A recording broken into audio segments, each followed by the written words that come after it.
Have you ever had to walk away from a toxic family member? No names, just yes or no. At my brother's birthday dinner, I had one thing to say. One thing. But before I could even finish the sentence, my mother, with that same glassy smile she's worn for the last 40 years, reached across the table, patted my hand like I was 7 again, and said in a tone that could freeze lava, "Let's keep your news for another time. Sweetheart. Today is about Liam." And just like that, my voice, what little of it I had left in this family, died somewhere between the appetizer platter and my pride. So I shut up. Just like I always do. We were sitting in the private room at this overpriced Italian place my dad liked to call classy, even though the breadsticks were frozen and the wine list was a laminated sheet of lies. There were 12 of us around the table, me, my boyfriend Connor, my parents, Liam and his wife Tina, her sister Maya, and a few family friends who've never missed a free meal since the Clinton administration. Liam was turning 40, and the entire setup looked like a goddamn coronation. Balloons, printed menus with Liam's big 4-0 in gold script, and a ridiculous slideshow playing on a screen near the bar showing baby photos of Liam looking like the Gerber baby if the Gerber baby had been a smug little know-it-all with a full head of hair by age 2. And me? I was there because I had something to share, something I had waited for the right time, the right setting, the right energy to say. And tonight, I thought, maybe, just maybe, it could finally be my moment. I should have known better. The truth is, I've spent my entire life waiting for my turn in this family, like some understudy in a play that never ends, always clapping from the wings while Liam took the bows. Every graduation, every milestone, every goddamn Christmas, it was always him.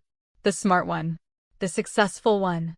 The can-do-no-wrong golden boy who once set our garage on fire and still got praised for his curious mind. I took a deep breath, lifted my glass, and said, "Actually, I have something I'd like to share with everyone," but before I even reached the second word, my mom cut me off with that condescending whisper, as if I were about to announce a scandal instead of something joyful. I caught Connor's eyes from across the table. He gave me the smallest shake of his head, like he knew this was going to happen, like he wished I'd just waited. But I was done waiting. Or at least, I thought I was. Because when your own mother tells you, at 38 years old, that your voice can wait because your brother's birthday cake hasn't been cut yet, something inside you either breaks or hardens. In that moment, I think I did both. And then, just as I was swallowing the last bitter gulp of my silence, Tina, sweet, quiet Tina, shifted in her seat and pulled out her phone. Her expression was unreadable, calm in the way a person looks right before they flip the table. She looked at Liam, then at the rest of us, and said in the clearest voice I'd ever heard from her actually, "I think you should all see what Liam's been messaging my sister." That one sentence cracked through the air like a shotgun blast in a cathedral. The table went dead quiet. Forks paused midair, chewing stopped, and the only sound in the room was the low hum of the slideshow projector still showing Liam's 7th grade science fair picture.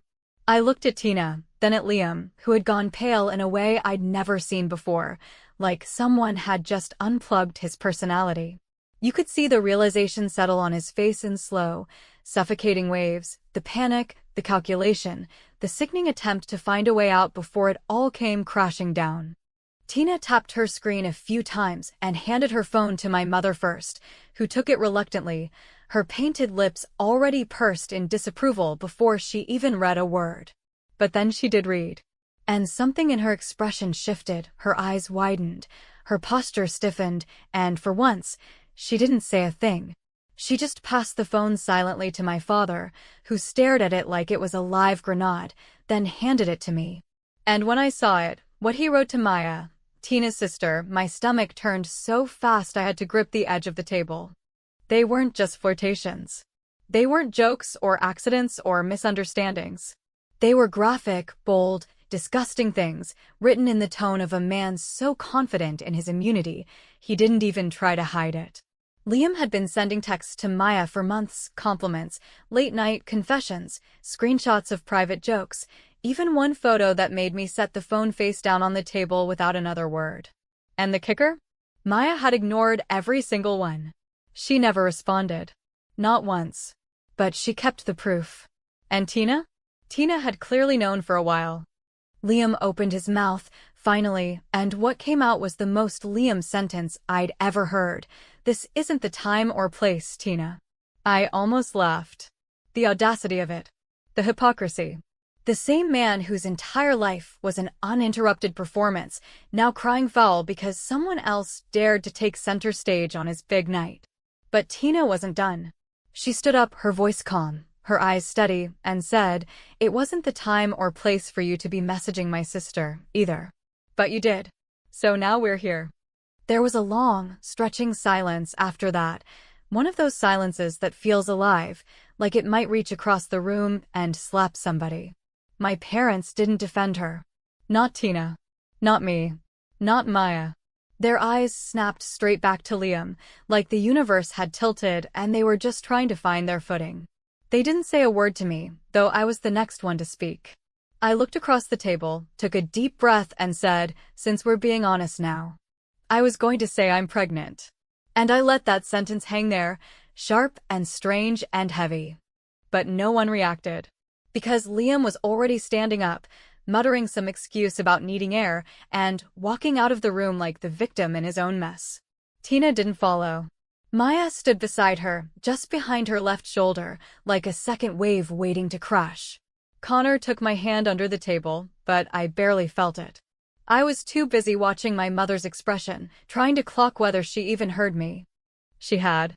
She just didn't care.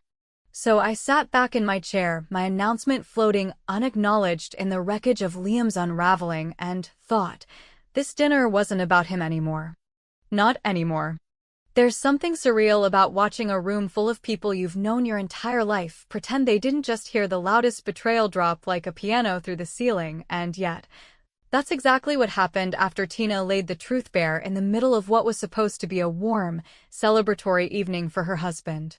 You'd think that after showing explicit messages between Liam and her sister, messages that left nothing to interpretation, the room would explode, voices would rise, people would move, do something, anything, but instead, there was only that haunting stillness.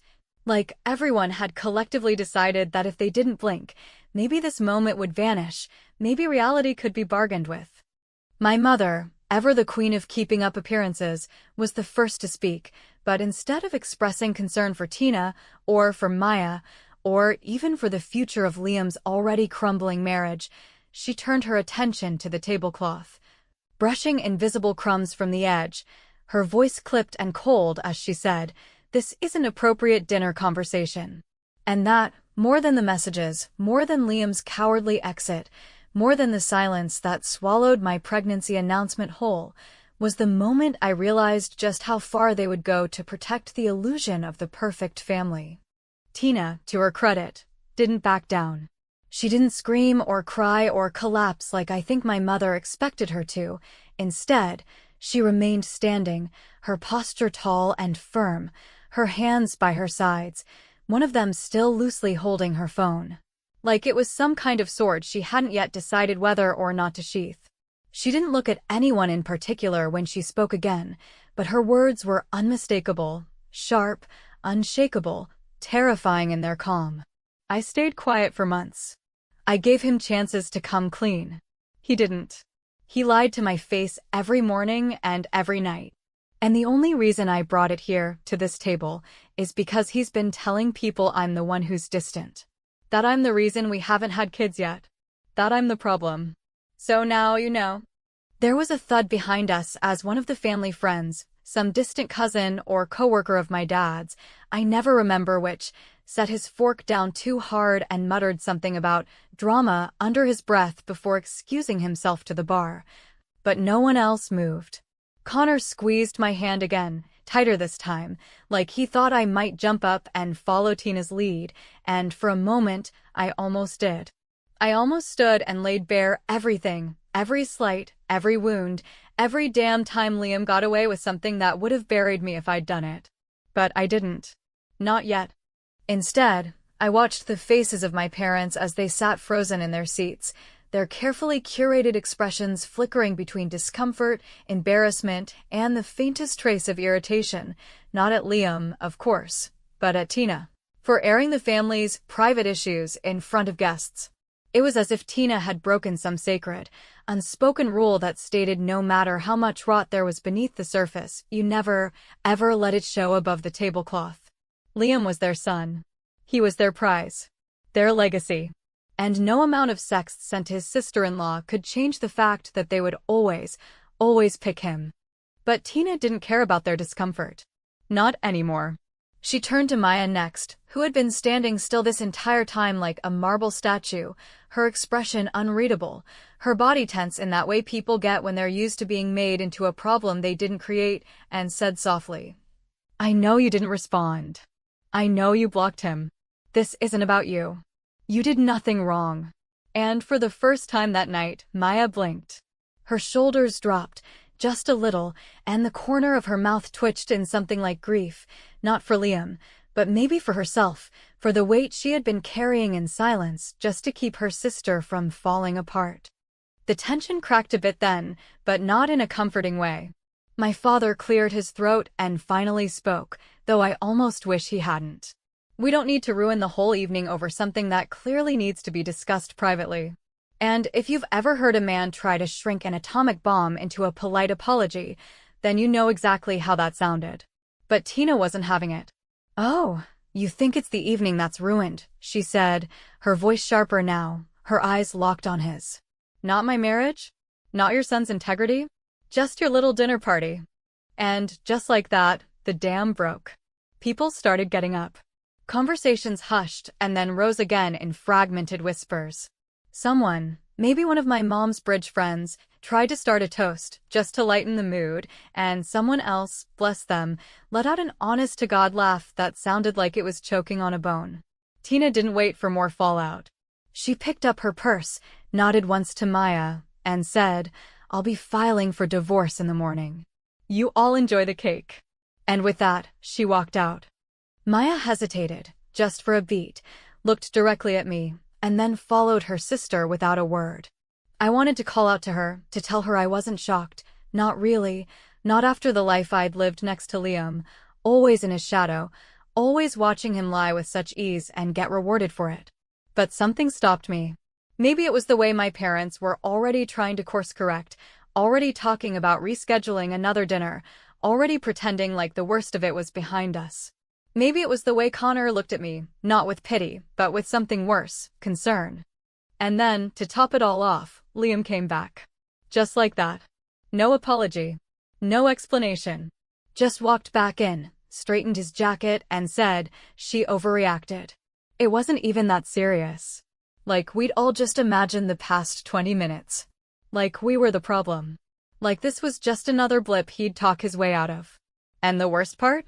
My parents nodded. My father said, "Let's all calm down."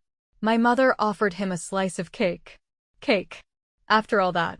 As if sugar and frosting could bury betrayal. That was when I knew.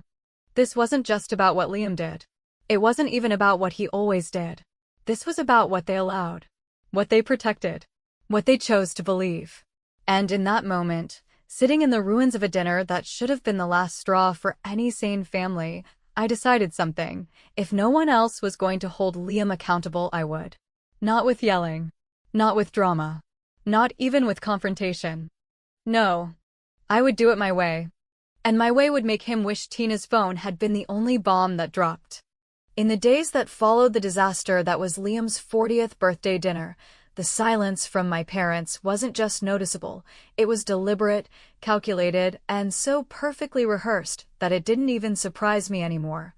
Because they didn't call, they didn't text, they didn't even pretend to care about what had just unraveled in front of their very eyes, and instead, as if nothing had happened at all, they slid back into their comfortable little world of curated memories and golden boy mythology, a world in which their son was still the same bright, ambitious, successful man they had always believed him to be, and the women around him, his wife, her sister, me, were just emotional obstacles that needed to be managed, silenced, or ignored entirely.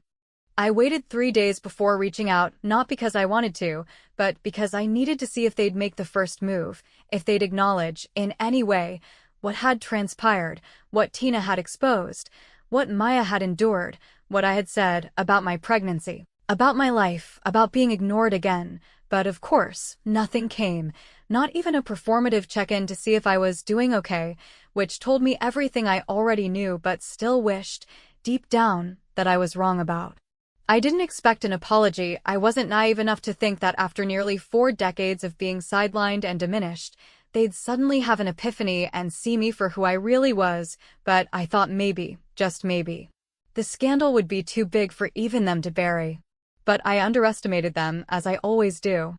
When I finally called my mother, her voice was as breezy and detached as if we were discussing the weather, and when I brought up the dinner, carefully, cautiously, waiting to see if she'd open the door just a crack, she sighed in that tired, theatrical way she always does when she's about to pretend she's the victim and said, "Emily, I just don't understand why Tina felt the need to make such a spectacle.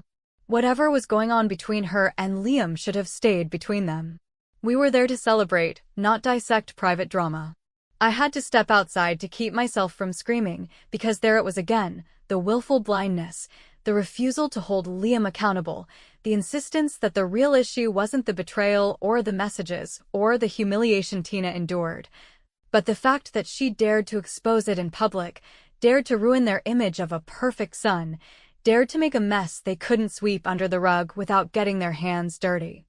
And when I reminded her gently, though I shouldn't have been gentle, that I had also said something important that night, something life-changing, something I had waited years to be able to say out loud, she paused, as if struggling to remember, and then said, "Oh right. You're expecting. That's wonderful, honey, but we can talk about that when things settle down. Liam's going through a lot right now." I stared at the phone in disbelief, and something inside me snapped, not loudly, not dramatically, not in the way that results in slammed doors or screaming matches, but in that quiet, deadly way a rope finally gives out after years of being slowly frayed. Connor saw it in my face the moment I walked back into our apartment, the shift in my expression, the way I carried myself with a calm that was so unnatural it almost scared him. He was sitting on the couch, scrolling through some work email, but he set his phone down immediately and asked, "What did she say?" I didn't answer right away, because there weren't words that could capture the absolute, bottomless void of that conversation. Instead, I just said, "They're protecting him. Again." And then I sat beside him, staring straight ahead at the wall, and let the silence stretch between us like a question neither of us wanted to ask. What now?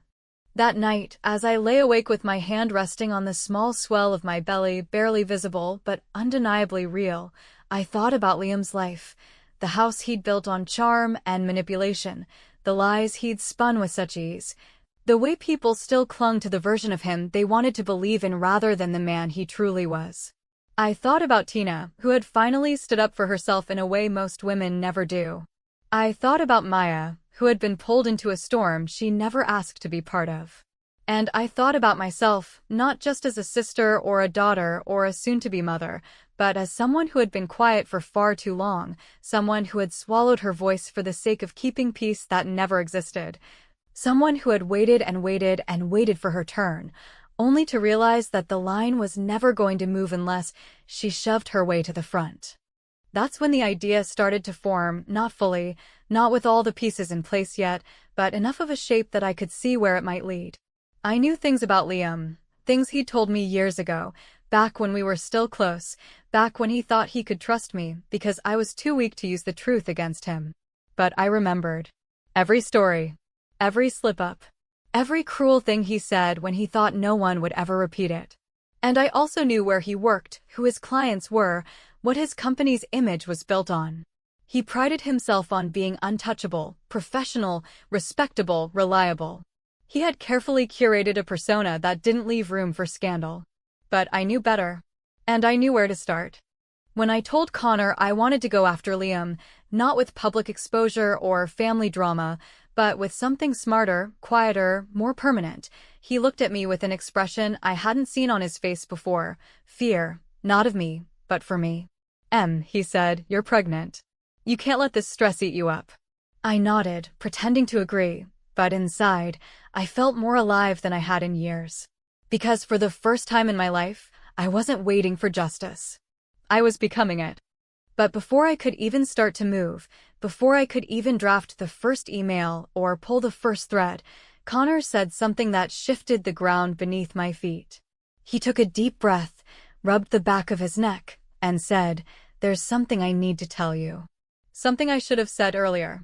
And, just like that, the story I thought I was writing began to twist into something else entirely, something darker, something more complicated than I had planned. Because apparently, Liam wasn't the only one keeping secrets. And I wasn't the only one who'd been betrayed. When Connor said those words softly, hesitantly, like someone approaching a wounded animal they weren't sure wouldn't bite, something inside me didn't just stir, it recoiled, like the moment your foot slips on a stair you didn't know was broken. Because for all the chaos I had just walked through, for all the noise and disappointment and numbness that had built up around me like armor, he had been the one person I had held onto as solid ground, the one presence I had let myself believe was unwavering. The one man I thought existed outside the circle of dysfunction I had grown so exhausted trying to escape, and now, with that one breath, that one pause, I could feel the floor begin to shift beneath me once again. I didn't say anything right away, partly because I was afraid of what was coming, but more so because I knew down in that unspoken part of myself that has always known when things are about to go sideways. That whatever Connor was about to confess wasn't something small, wasn't something we'd laugh off or patch over with a weekend getaway and a good cry. It was going to be something that changed things, maybe not in the explosive way Tina's revelation did, but in the slow, insidious way. That starts like a hairline crack in glass, quiet and invisible, until it finally splits everything in two. He looked at me like a man who didn't want to say the thing he had already decided to say, and after a long exhale, he said, "A few months ago, before you were pregnant, Liam came to me." That alone was enough to make my stomach twist, because Connor and Liam had never been close, not even civil, really, and for Liam to go out of his way to approach my boyfriend without telling me, without so much as a heads up, it already reeked of something manipulative, something designed to unsettle. But Connor kept going, his eyes flickering down, avoiding mine in that way people do when they're bracing for impact. He told me not to get too comfortable. Said you had a habit of being difficult. That you burn out the people closest to you. That your parents see you as unstable. That maybe I should think twice before building anything permanent with you. The words hung in the air like smoke from a fire that had already burned the walls down, and I sat there, stunned not by what Liam had said, because God knows I had heard worse, but by the fact that Connor, my partner, my confidant, the person who had held my hand under that dinner table while I bit my tongue so hard it bled, hadn't told me until now. I stood up slowly, because if I didn't move, I was going to scream, and I didn't want to scream, not now, not with the baby, not with everything already in pieces, so I walked to the kitchen, not to get anything, not to do anything, but just to put something between us that wasn't silence. When I finally turned around, I asked him the only question that mattered. Did you believe him? And the pause that followed was all the answer I needed. No, he said finally, not really. But it messed with my head. He made it sound like you weren't ready for a real life. Like you'd sabotage it the minute it started going well. And I didn't know what to do with that. I nodded, not because I forgave him, not because I understood, but because I knew what Liam was doing and I could see the fingerprints all over it, the manipulation, the quiet poisoning of other people's faith in me. The subtle reshaping of my image through other people's eyes until I wasn't a woman, wasn't a sister or a daughter or a partner, but a problem, an emotional landmine just waiting to explode. And in that moment, more than ever before, I understood why Liam needed to be brought down, not for the texts or the cheating or the way he slithered out of every consequence like a greased eel, but for this, for the quiet way he ruined people, the way he rewrote their perceptions, the way he turned people you loved into double agents without them even realizing it. So I said nothing more to Connor that night. I went to bed and lay there in the dark, my hand resting on the place where new life was growing inside me, and I made the decision to do what no one else had ever done, pull Liam's perfect world apart brick by brick, and make sure every person he had ever hurt watched it fall. The next morning I started small, subtle, because revenge, when it's really good, doesn't come as a loud explosion. It comes like a draft, unnoticed at first, until the whole house is cold. I began by reaching out to an old friend of mine from college, a woman named Natalie who worked in compliance for one of the regional banks Liam's firm did business with. We hadn't spoken in years, not since we shared a brutal accounting professor and too many late-night cram sessions, but I sent her a message under the pretense of catching up, and within 2 days, I had everything I needed. A list of current contracts Liam's firm held, including one that required the cleanest record imaginable, no conflicts of interest, no history of internal HR violations, no personal scandals that could reflect badly on the institution. And Liam, being Liam, had stupidly left a trail. Not through texts or emails, that would have been too obvious, but through his arrogance, through the way he had once bragged to me at a Thanksgiving dinner, drunk and a little too pleased with himself about how he had handled a former assistant who'd threatened to go to HR after he started jokingly texting her at odd hours. I remembered her name, too, Caitlin, maybe 22 at the time, fresh out of undergrad, sweet in that deer-in-the-headlights way that men like Liam feast on. She'd vanished from his firm within weeks, and he'd chalked it up to bad fit, but I knew better. I found her on LinkedIn, sent a message, and this time, I didn't pretend. I told her the truth. I was Liam's sister. I had seen enough. I believed her. And I wanted to talk. She responded within 20 minutes. What she shared was enough to make even me pause, and I was already primed to believe the worst. Not only had Liam propositioned her, not only had he made her work environment unbearable once she rejected him, but he'd also used his influence to bury her departure under an NDA, with a payout barely big enough to cover 3 months' rent. She had wanted to speak out, had tried, but the fear of being labeled disgruntled and the lack of evidence had kept her quiet. Until now. I told her I wasn't going public. I wasn't going to drag her through a media circus or force her to relive the trauma. I just needed enough to make Liam uncomfortable. To make the right people uncomfortable. And with her permission, I sent an anonymous email to the ethics board of the bank Liam worked with, attaching excerpts of Caitlin's account, a timeline of events, and a reminder that any scandal connected to Liam would be subject to a compliance audit they could not afford to ignore. By the end of the week, Liam was under review. I didn't celebrate. I didn't tell Connor. I didn't even smile. Because this wasn't the end. It wasn't even close. This was just the first move in a much longer game, and I wasn't done watching his carefully constructed empire start to crumble from the inside. And for the first time in my life, I felt powerful. Not because I had exposed him. Not because I had control. But because I knew something he didn't, something he never expected, that I had finally stopped needing his approval and started enjoying the sound of his world shaking under my hands.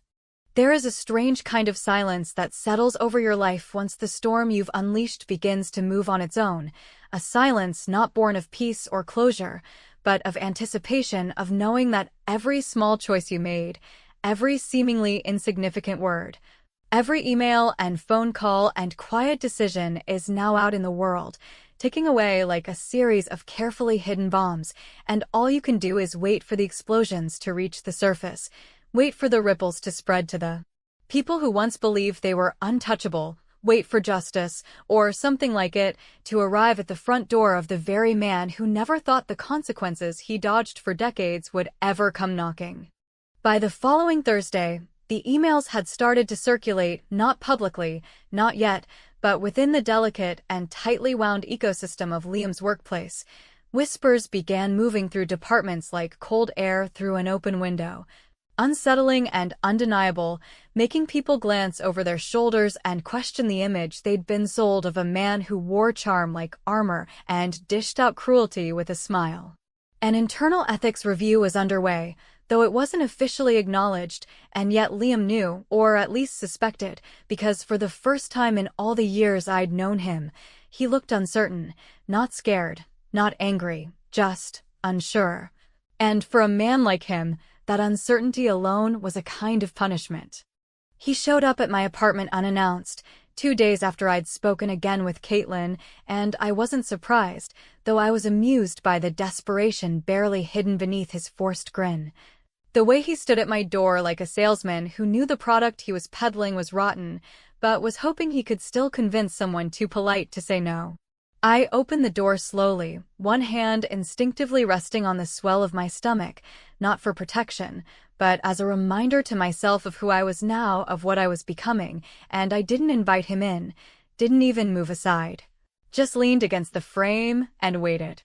"Hey," he said, trying for casual, as if we hadn't sat through a dinner where his life detonated like a landmine, as if he hadn't tried to ruin my relationship from the inside out with his whispered poison. As if he didn't know exactly why things were starting to fall apart around him. "I figured we should talk. I've been hearing some noise. Some stuff floating around. I don't know who's saying what, but look, if this is about the dinner, about how everything played out, I know it got out of hand." And there it was, the beginning of his strategy, the softening, the half-apology wrapped in ambiguity, designed to sound like accountability without actually offering any. I didn't respond. I just raised an eyebrow, and when he continued, I could see the cracks growing wider in real time. "I've been under a lot of pressure," he went on, "and yeah, I made some mistakes. But airing it out like that, in front of everyone? That wasn't right. Tina ambushed me. You know how she is. And Maya? She probably liked the attention. You know how some women are." The minute those words left his mouth, something inside me turned to stone. Not because they surprised me, not because they shocked me. I had long since stopped expecting anything noble or decent to crawl out of Liam's mouth, but because they confirmed, with absolute clarity, that he still didn't understand. He still thought this was a game he could control, a situation he could spin, a narrative he could bend to his liking. And it was in that moment that I realized I no longer hated him, I pitied him. I let the silence stretch until it became uncomfortable, until he fidgeted slightly, adjusting the expensive cuff of his jacket like that would somehow give him back control. Then I said, very clearly, "You should leave." He blinked, taken aback, clearly unprepared for me to not take the bait, for me not to fall into the familiar rhythm of defending myself, placating him, smoothing things over. Come on. We're family." "Exactly," I said. "Which is why it took me this long to finally see you for who you are." He didn't argue. He didn't apologize. He just turned and left, and I stood there watching him walk down the hall with shoulders slightly hunched, his steps a little less certain than usual, and I felt nothing. Not relief, not victory, not satisfaction. Just a strange, deep quiet, like a wound that had finally stopped bleeding. A week later, I got a message from Tina. It was short, just a thank you and a single line that said, "You did what I never could." I didn't reply. I didn't need to, because I knew what she meant. Not just about the emails or the ethics probe or the fact that Liam's job was now hanging by a thread, but about the fact that I had taken back something that had been taken from both of us, the ability to speak, to act, to not shrink ourselves in the face of a man who had built his life on being unchallenged. Maya reached out too, a few days after that. She wanted to meet. Not to rehash everything, not to dig through trauma like it was gossip, but to talk, woman to woman, sister to sister, no longer caught in the orbit of Liam's manipulation. We met at a cafe near her apartment, and for 2 hours we sat and unraveled our stories, side by side, stitching together a shared history we hadn't even known we had. And somewhere in that conversation, amidst the bitter coffee and quiet laughter and the shared sighs of relief, she said something that stayed with me. "We think the dinner was the climax. But it was only the start. Everything that matters happens after." And she was right. Because the real revenge, the real justice, wasn't just in watching Liam squirm or watching my parents fumble to maintain their mythologies or watching his carefully curated career start to stutter. It was in the reclaiming of my own voice. In knowing that I no longer needed anyone's permission to speak, to act, to choose what mattered. It was in looking at Connor, yes, even after his hesitation, even after his confession, and seeing a man who now understood that love without respect is just obligation in disguise. It was in waking up each morning and knowing that I was no longer a supporting character in someone else's saga, no longer the dutiful sister or the overlooked daughter or the too loud, too sensitive woman who never got to finish her sentences at family dinners. Liam's fall wasn't dramatic. It wasn't public.